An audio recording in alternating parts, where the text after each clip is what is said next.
Basic bank, যেখানের উচ্চপদস্থ কর্মকর্তারা ব্যাংকটাকে লুট। রাষ্ট্রায়ত্ত বেসিক ব্যাংকের 4,000 কোটি টাকা ঋণ কেলেঙ্কারির ঘটনায় 56টি মামলা হয়, আসামি করা হয় 156 জনকে। কিন্তু 3 বছরেও একটি মামলারও তদন্ত শেষ করতে পারেনি দুদক। এই সুযোগে জামিনে বের হয়ে যাচ্ছেন আসামিরা। তদন্তে গড়িমসির কারণে সবশেষ গত 18 মে 56 মামলার 8 তদন্ত কর্মকর্তাকে ডেকে ক্ষুব্ধ প্রতিক্রিয়া জানান উচ্চ আদালত। 60 কার্যদিবসের মধ্যে তদন্ত শেষ করতে বলা হয়। আদালতের বেঁধে দেওয়া সময়ও পার হয়েছে অনেক আগেই। তবুও তদন্ত ঝুলে আছে ব্যাংকটির সাবেক চেয়ারম্যান আব্দুল হাই বাচ্চু এবং তৎকালীন পরিচালনা পর্ষদকে আসামি করা না করা নিয়ে।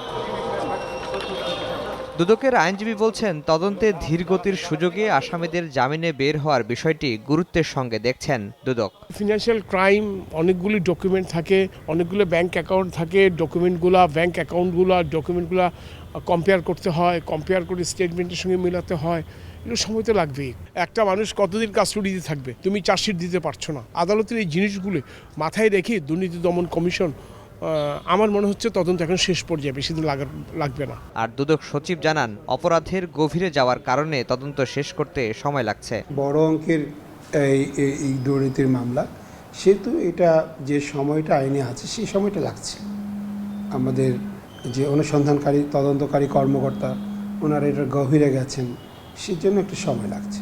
ঋণ কেলেঙ্কারির মতো অপরাধের আসামিরা ছাড়া পেলে ব্যাংকিং খাত আরও অপরাধপ্রবণ হওয়ার আশঙ্কা বিশেষজ্ঞদের। প্রক্রিয়াতে যদি দীর্ঘসূত্রিতা থাকে, কেসগুলো যদি স্থগিত থাকে এবং ডিলে করার একটা প্রবণতা থাকে, তাহলে কিন্তু আরও বেশি নতুনদের এই ধরনের অপরাধ করা বা পুরাতন যারা আছে তাদের আরও বেশি অপরাধপ্রবণ হয়ে যাওয়া, ব্যাংকিং খাতকে আরও বেশি অপরাধপ্রবণ করে ফেলা, বা এই যে ঋণ কেলেঙ্কারির মতো ঘটনাগুলো আরও বেশি ঘটার আরও প্রবণতা তৈরি হবে। ব্যাংকিং খাতে মানুষের আস্থা ফেরাতে ঋণ কেলেঙ্কারির সঙ্গে জড়িতদের দ্রুত আইনের আওতায় আনার দাবি জানিয়েছেন বিশেষজ্ঞরা। আফজাল হোসেন, সময় সংবাদ, ঢাকা।